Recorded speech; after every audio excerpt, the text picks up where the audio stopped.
Amém, graças a Deus. Que a graça e a paz de nosso Senhor Jesus Cristo permaneçam com todos nós. Nós agradecemos a Deus, nosso Pai Celestial, que sempre nos dá vitória através de Jesus Cristo, nosso Senhor. Estamos mais uma vez aqui reunidos para juntos termos um momento de reflexão na Palavra de Deus. E certo de que Deus, nosso Pai, estará nos ministrando e nos ajudando a crescer tanto na graça como no conhecimento do Senhor. E assim nós poderemos cada vez mais e melhor servi-lo com as nossas vidas. E nessa manhã eu quero tomar um texto da carta de Paulo aos Filipenses, no capítulo 1, e o verso de número 6. E refletiremos alguns pontos importantes dentro desse versículo. E depois continuaremos aqui a nossa reflexão. E queremos que você que nos vê e nos acompanha, faça o mesmo depois. Assim que nos ouvirem, pensem, meditem, reflitam sobre o que ouviram, que é um dos modos pelos quais o Espírito de Deus nos ajuda no nosso crescimento espiritual, meditando sempre na boa, santa, perfeita Palavra de Deus. Paulo escreveu aos Filipenses, no capítulo 1, verso 6, dizendo o seguinte: pois eu estou certo de que Deus, que começou esse bom trabalho na vida de vocês, vai continuá-lo até que ele esteja completo no dia de Cristo Jesus. Amém. Graças a Deus. O apóstolo Paulo, nesse início da sua carta, ele está agradecendo a Deus pela vida dos irmãos filipenses. Paulo está recordando a respeito de tudo o que eles fizeram em favor do seu trabalho, junto com ele. Ele usa aqui a expressão participaram comigo desde o início. E Paulo, se sentindo feliz, alegre com isso, grato a Deus, mesmo estando aprisionado, ele expressa essa sua alegria e ora a Deus pelos filipenses, no sentido de que eles possam permanecer nesse amor, nessa boa disposição de viver com Deus e para Deus. Essa abertura do apóstolo Paulo em relação aos irmãos, todas as suas cartas, a gente nota isso. Ele está sempre orando pelos irmãos. Então o apóstolo Paulo entendia que um dos modos pelos quais Deus nos abençoa, nos fortalece, nos ajuda, nos guia, enfim, trabalha, opera em nós a sua vontade, é através das orações uns pelos outros. Por isso que é importante orarmos sempre uns pelos outros. Às vezes nós nos ocupamos muito com a oração pessoal, a oração própria, e essa oração acaba que não atendendo totalmente aquilo que é o propósito da oração. Às vezes a nossa oração ela é mais uma oração egoísta nesse sentido. Então orar pelo outro, sempre que orarmos, lembrarmos do outro, dos outros. Orarmos pela nossa nação, pelo nosso país, pelas pessoas, pelos que estão conosco no trabalho da igreja, pelos que estão fora da igreja. É um dos meios pelos quais Deus opera a sua vontade em nós e através de nós neste mundo. Então, oração é um instrumento de trabalho importantíssimo que Deus nos deu para usarmos sempre nessa nossa caminhada em direção ao alvo final da nossa missão, que é estar com Cristo glorificado na eternidade. Então ore sempre quando você for orar, ore por você, pela sua família, mas ore também pelos seus irmãos, pelas irmãs, pela igreja, pelos pastores, pelos missionários, por todos aqueles que estão diante do trabalho. Ore pelos governos, não importa o partido desse governo. Ore pela pessoa que está no governo. Ore por todos que estão investidos de autoridade sobre a nação. Ore pelos prós, pelos contras, não importa. Nós não estamos no mundo para seguirmos ideologias partidárias, mas para fazermos a vontade de Deus enquanto corpo de Cristo neste mundo. Então nós não temos preferências nesse sentido. Então a nossa missão é anunciar Cristo ao mundo e orar pelo mundo sempre, orando sempre. Nunca alimentar rancor no coração, ressentimento, nunca guardar ofensas, mas estar sempre liberando esse perdão que recebemos de Deus, perdoando uns aos outros, perdoando a todos, não importa quem e o que faça. O perdão da nossa parte jamais poderá ser negado. E assim a gente consegue atender aquilo que é a vontade de Deus na nossa vida. Então Paulo deixa essa lição para nós em todas as suas cartas, para orarmos sempre. Aqui nesse versículo que nós acabamos de ler, ele vai dizer, pois eu estou certo. Paulo está falando de uma certeza que ele tem em relação ao trabalho que Deus está realizando na vida dos filipenses. E nós podemos pensar no trabalho que Deus está realizando em todos nós, que Deus vem realizando desde o princípio, está realizando agora em nós aqui e vai continuar realizando. Nosso Senhor Jesus disse certa vez, meu Pai trabalha até agora e eu trabalho também. Então Deus está em movimento nesse sentido o tempo todo. Então Paulo diz, eu tenho certeza. Mas de onde Paulo tira esta certeza? É importante pensarmos um pouco nisso. De onde vem a certeza de Paulo de que realmente Deus está agindo e vai continuar agindo? Primeiro, essa certeza vem do seu conhecimento de Deus. Paulo era uma pessoa que conhecia Deus.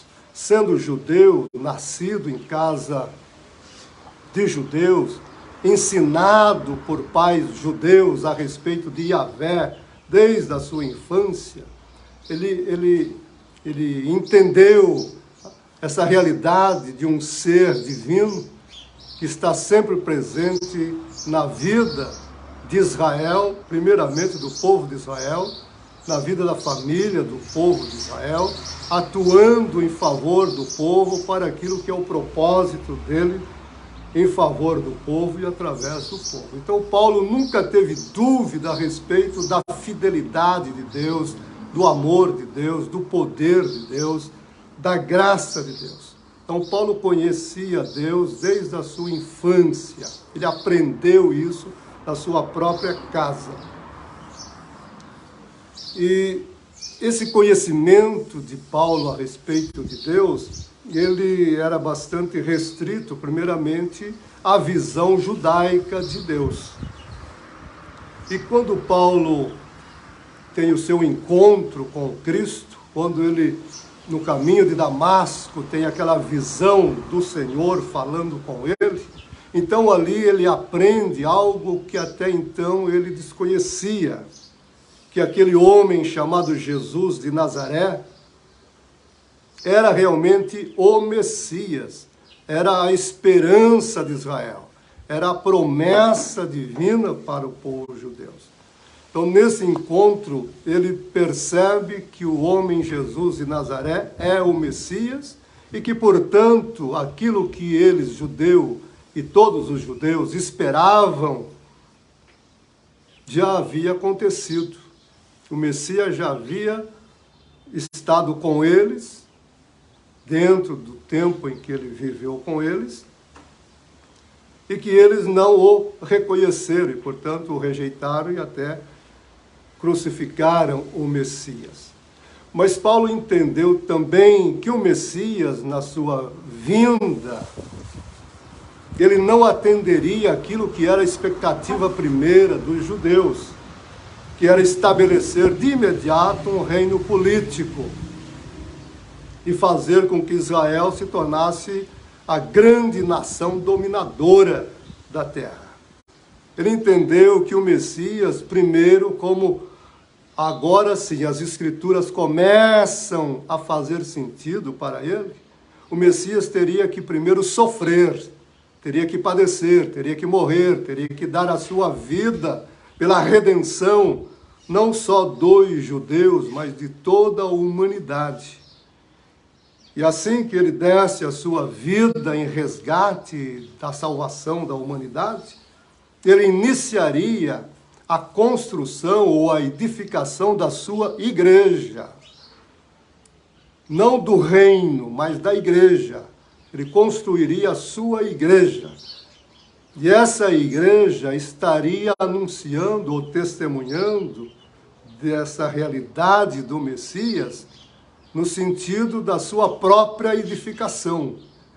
Então, aqueles que estariam envolvidos nessa missão do Cristo estariam anunciando o Evangelho em todo o mundo, e à medida em que as pessoas fossem crendo em Jesus, recebendo-o como Senhor e Salvador de suas vidas, elas seriam integradas nesta igreja, que Paulo vai chamar primeiramente de corpo de Cristo. A igreja, para Paulo, era o corpo de Cristo. Ele usa corpo em duas perspectivas. Romanos e Coríntios, ele fala da igreja como corpo no sentido de organização, de instituição organizada a partir de Cristo. Mas na carta aos Efésios e também aos Colossenses, ele já não fala mais da igreja enquanto corpo, no sentido de organização, mas no sentido de ser uma realidade com Cristo. A igreja, enquanto corpo, ela está unida intimamente a Cristo. Cristo e igreja passa a ser uma dimensão única. Em Efésios capítulo 1, lá no final, ele vai dizer que a igreja preenche Cristo e Cristo preenche a igreja. No capítulo 5 de Efésios, ele vai falar da igreja e Cristo numa relação de profundidade, usando como modelo, ou como figura, melhor dizendo, o casamento. Diz, quando o homem e uma mulher se casam, eles se tornam uma só carne. E aí ele diz, mas eu me refiro a Cristo e à igreja. E aí ele para, respira e diz, grande é esse mistério. Então, essa unidade que é Cristo e igreja. E ele fala da igreja também enquanto louvor da glória de Deus. A igreja é o louvor da glória de Deus, é o troféu de Deus. A igreja é como aquela taça que Deus, uma vez vitorioso, exibe para todo mundo. Assim como um atleta vence a corrida, recebe o troféu, a taça, e aí ergue a taça e comemora. Então ele usa a igreja nesse sentido. A igreja para Deus é esse troféu que será exibido na eternidade diante de toda a criação. E ele também fala da igreja como herança de Deus. A igreja sendo ela a riqueza de Deus, o bem maior de Deus. Além de mostrar a igreja como noiva de Cristo, esposa de Cristo, lavoura, edifício, ele tem várias metáforas para a igreja. Então Paulo entendeu perfeitamente o propósito de Deus através de Jesus Cristo, o Messias, que primeiramente não seria a edificação ou a implantação do reino de Deus na terra, mas a edificação da igreja. Essa igreja que se une com Cristo, se tornando uma só pessoa com Ele. Então Paulo conhecia Deus e a partir desse encontro com Cristo, ele ampliou esse seu conhecimento de Deus, entendendo Deus através de Cristo num projeto muito mais amplo, muito mais interessante até do que aquele que ele entendia até então como judeu, um Deus limitado a uma nação, com propósito exclusivo de uma nação. Agora ele sabe que Deus está atuando no mundo em benefício de todas as criaturas. Então essa certeza que ele coloca aqui, primeiro ela vem desse conhecimento que ele tem de Deus. Paulo conhece Deus, e porque ele conhece Deus, ele sabe como Deus atua no mundo agora. Paulo fala isso também baseado na sua própria experiência enquanto apóstolo. Paulo viveu situações bastante difíceis em sua vida. Aqui nessa carta, quando ele está escrevendo, ele está preso. Mas ele foi apedrejado, passou fome, passou frio, esteve sozinho no deserto. Ele conta isso detalhadamente.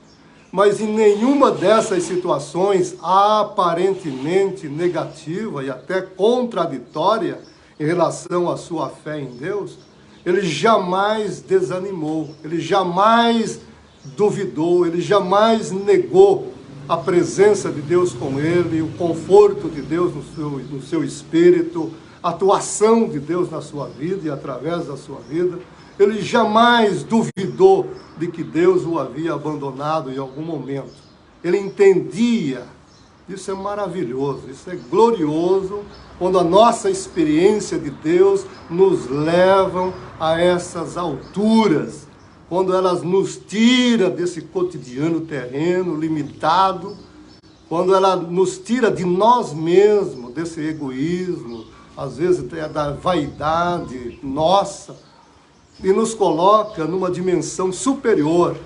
Então Paulo começou a compreender, a partir das suas próprias dificuldades, Deus atuando, Deus realizando, Deus instrumentalizando todas aquelas situações negativas, aparentemente, de sua vida, para tornar o Evangelho ainda muito mais agradável diante das pessoas. Então Paulo nunca duvidou da ação de Deus na sua vida, mesmo nos piores momentos. Ele sempre creu que Deus estava com ele e o levaria em vitória até o fim. Quando ele escreve aos Coríntios, a segunda carta, ele diz: Deus nos conduz em triunfo todos os dias em Jesus Cristo. Imagina, Deus nos conduz em triunfo. O que é um triunfo? Imagina um general romano entrando na cidade, naquelas carruagens, naquele carnaval, naquele festejo todo. Então Paulo diz: Deus faz isso conosco todos os dias. Todos os dias nós estamos entrando na cidade triunfando. Uma festa. Essa compreensão faz com que ele tenha essa certeza. Então Paulo conhece Deus, tem experiência de Deus, e baseado nisso, ele diz aos Filipenses: eu tenho certeza. No capítulo 4 dessa carta, o verso 19, ele vai dizer uma outra certeza, ele vai dizer: meu Deus, segundo as suas riquezas, suprirá todas as suas necessidades de uma maneira gloriosa em Cristo Jesus. Olha, o meu Deus, o Deus a quem eu, lá na viagem, indo para Roma, aprisionado, ele fala isso: o Deus de quem eu sou e a quem sirvo.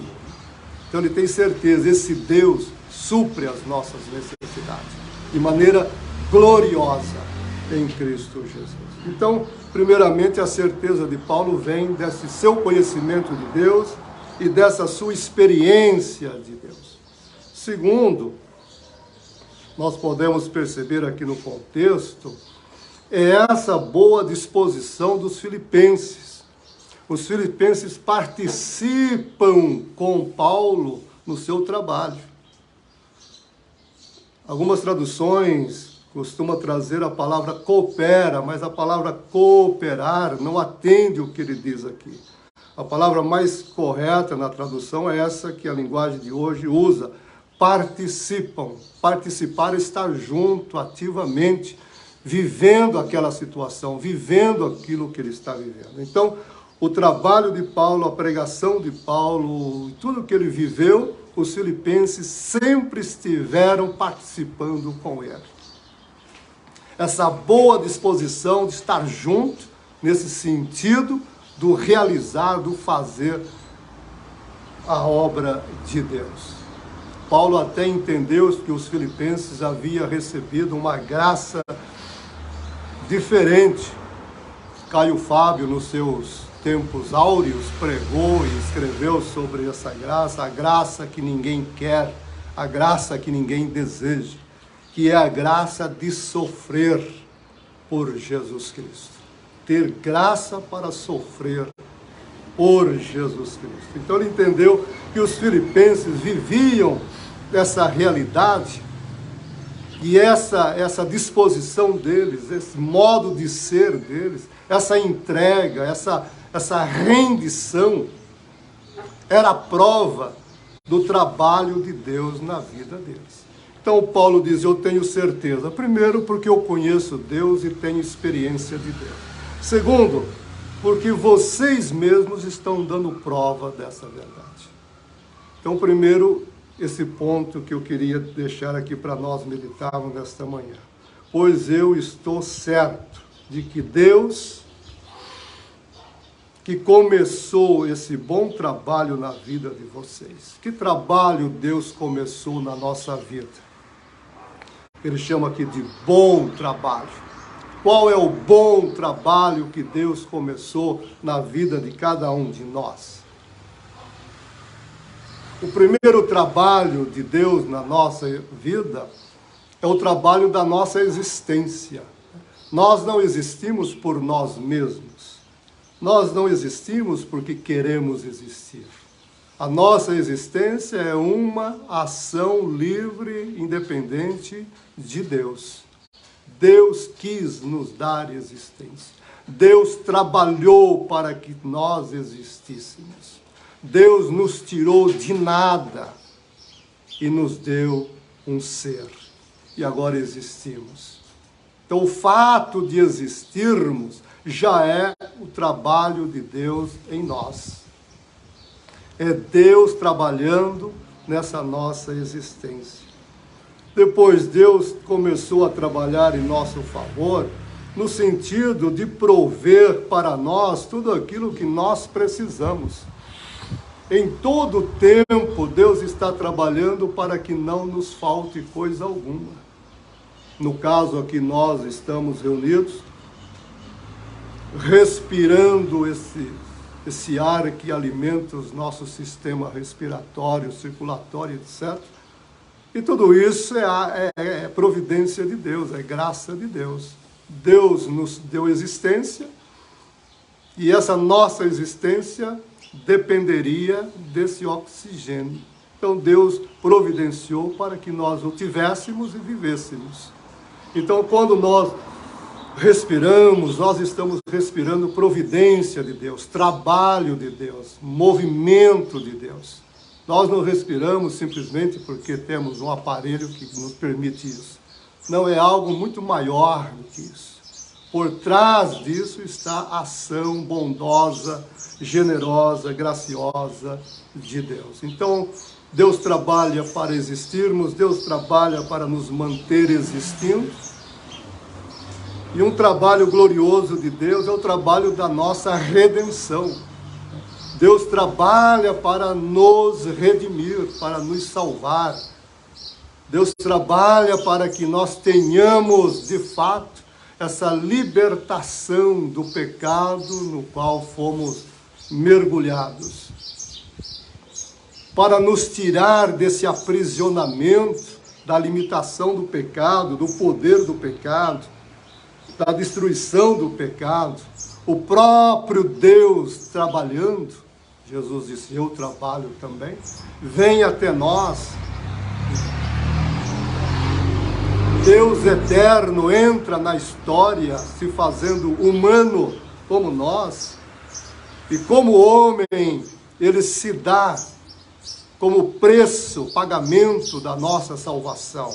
Paulo diz, Deus nos comprou com um preço altíssimo.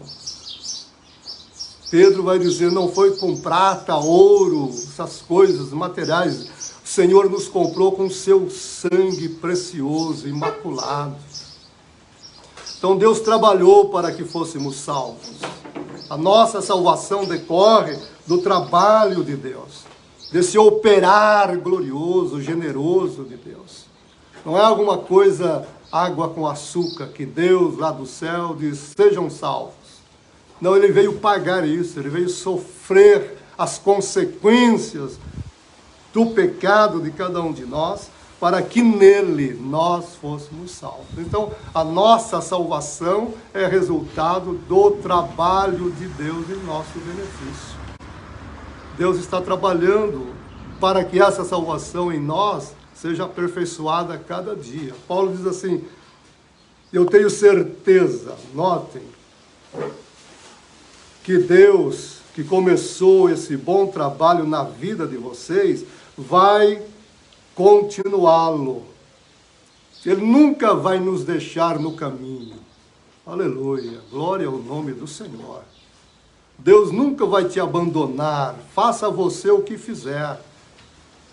Podemos tropeçar e até cair, mas Deus não nos abandonará. Nunca seremos uma obra não acabada, abandonada no tempo, no espaço. Você nunca será uma ruína de Deus abandonada por aí. Você nunca será uma construção pela metade. Pense nisso. O Deus que começou essa boa obra em nós, Ele é fiel o bastante para não depender de nós, para não estar limitado a nós.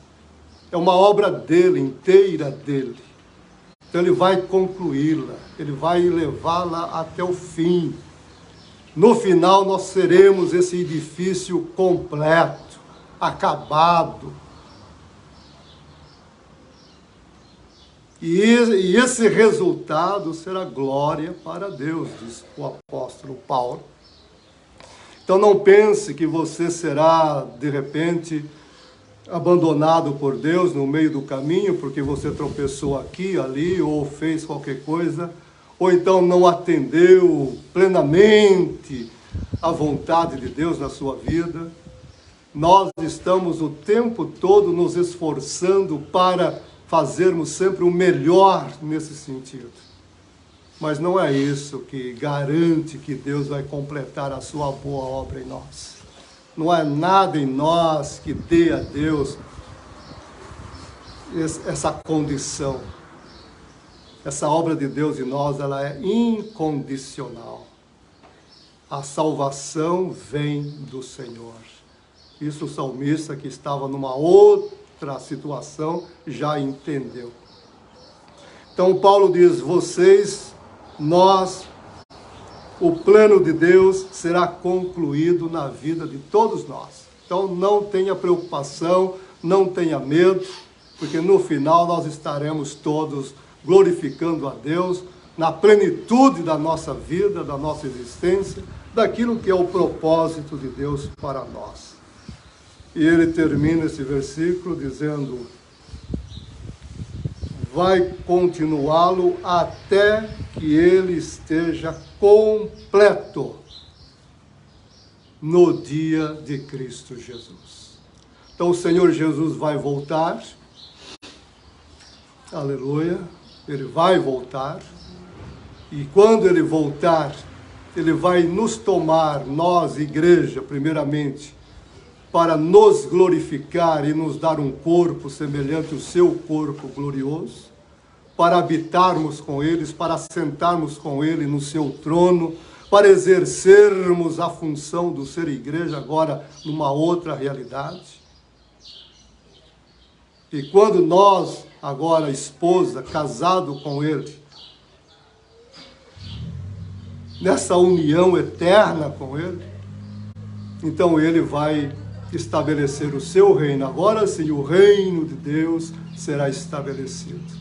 E os reinos do mundo vieram a ser de nosso Senhor e do seu Cristo. E ele reinará para todos sempre.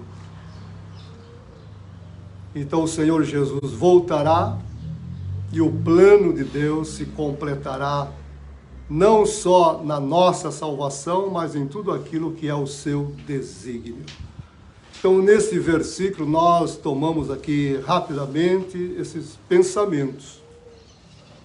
O primeiro pensamento é esse pensamento generoso da oração. Orar sempre uns pelos outros, porque Deus nos abençoa e nos ajuda por meio das nossas orações uns pelos outros. Então, ore sempre. Mas não ore apenas pelos cristãos, ore por todos. Ore pelos governos, nunca tome partido. Segundo, a certeza de Paulo. Ela se baseava, primeiro, no seu conhecimento de Deus e, segundo, na sua experiência de Deus. Então, Paulo conhecia Deus, tinha experiência de Deus e, por isso, podia dizer, eu tenho certeza. Que nós possamos também, por meio do nosso conhecimento e experiência de Deus, dizer para nós mesmos, eu tenho certeza. E um outro ponto é que ele via essa realidade de Deus na vida dos irmãos. Paulo via na vida dos irmãos Deus trabalhando, Deus atuando. É importante que você e eu tenhamos também essa percepção, olhar para o irmão e ver nele Deus trabalhando. Às vezes olhamos para o irmão e o condenamos, o criticamos, porque ele não está atendendo à nossa vontade, os nossos parâmetros de vida cristã. Então eu estabeleço certo modelo, e se o irmão ou a irmã não está dentro desse modelo, eu critico, eu censuro e até condeno. Mas Paulo vai dizer, quando você olhar para o seu irmão, para a sua irmã, não importa onde ele, ela esteja, veja Deus trabalhando nele. Deus já começou a boa obra. Isso é tudo que importa. Deus começou. Se ele começou, ele vai terminar. Um está mais na frente, mais adiantado, outro menos, né? Um já está a quilômetro de distância, o outro ainda está lá engatinhando. Eu dizia certa vez num sermão que eu estava pregando na igreja, a gente anda com cuidado na igreja, porque há tantos bebês engatinhando, se você não tomar cuidado, você acaba pisando e machucando um ou outro. Então nós convivemos com pessoas adultas já na fé e crianças na fé, mas nunca perdermos de vista que Deus está trabalhando em todos. O trabalho de Deus começa com a nossa existência, continua com a preservação dessa existência e segue através da redenção, da salvação, que é algo que nós não podemos descrever, e confirmará no dia de Cristo, quando nós, plenamente glorificados, corpos glorificados, unidos com Cristo para com Ele reinarmos. Cristo voltará e quando Ele voltar, o reino será estabelecido e o nome do Senhor será glorificado. Então, um pouco para a gente pensar aqui nessa manhã. Se você me acompanhou até aqui, Deus te abençoe, te guarde, te ajude e que juntos possamos crescer tanto nessa graça como nesse conhecimento, louvando e exaltando a Deus, porque Ele sempre estará conosco e jamais nos deixará no caminho. Amém e amém.